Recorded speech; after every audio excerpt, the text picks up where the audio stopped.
Ibn Khaldoun, Al-Muqaddima, des causes d'erreur.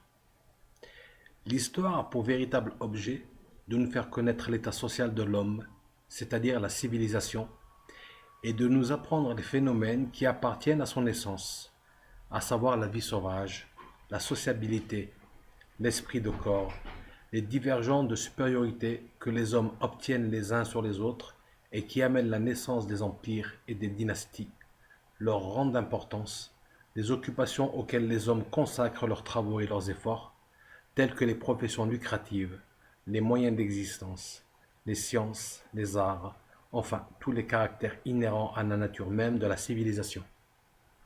Or, comme le mensonge s'introduit naturellement dans les récits historiques, il convient d'indiquer ici les causes qui le produisent inévitablement. D'abord l'esprit partisan des hommes vis-à-vis des opinions et des doctrines. Tant que l'esprit garde son impartialité, il examine le récit qu'on lui présente et le soumet à l'analyse rationnelle adéquate, de manière qu'il parvient à en reconnaître la fausseté ou l'exactitude. Mais si nous sommes prisonniers de l'esprit partisan en faveur d'une opinion ou d'une secte, nous acceptons sans aucune hésitation la version des faits qui nous convient.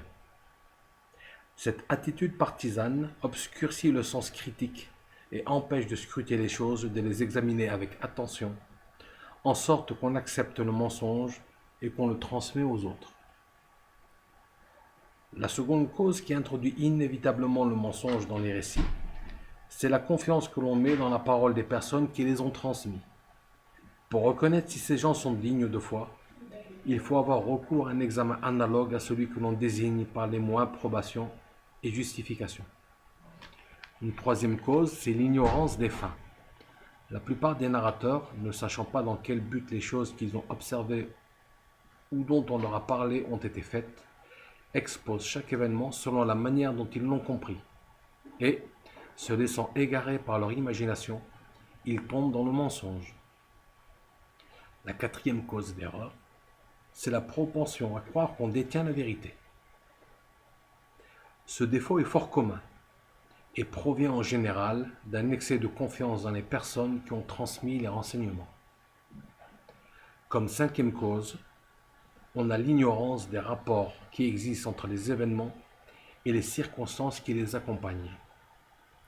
Ceci tient à l'introduction dans les récits d'altération et d'interpolation. Ceux qui les transmettent les livrent tels qu'ils les ont reçus, c'est-à-dire altérés et inexacts. La sixième cause, c'est la tendance qu'ont en général les hommes à gagner la faveur des personnages illustres et puissants. Ils y emploient les louanges et les éloges. Ils embellissent les faits, puis les propagent. Ces récits entachés de fausseté reçoivent une grande publicité. En effet, les esprits sont passionnés de louanges.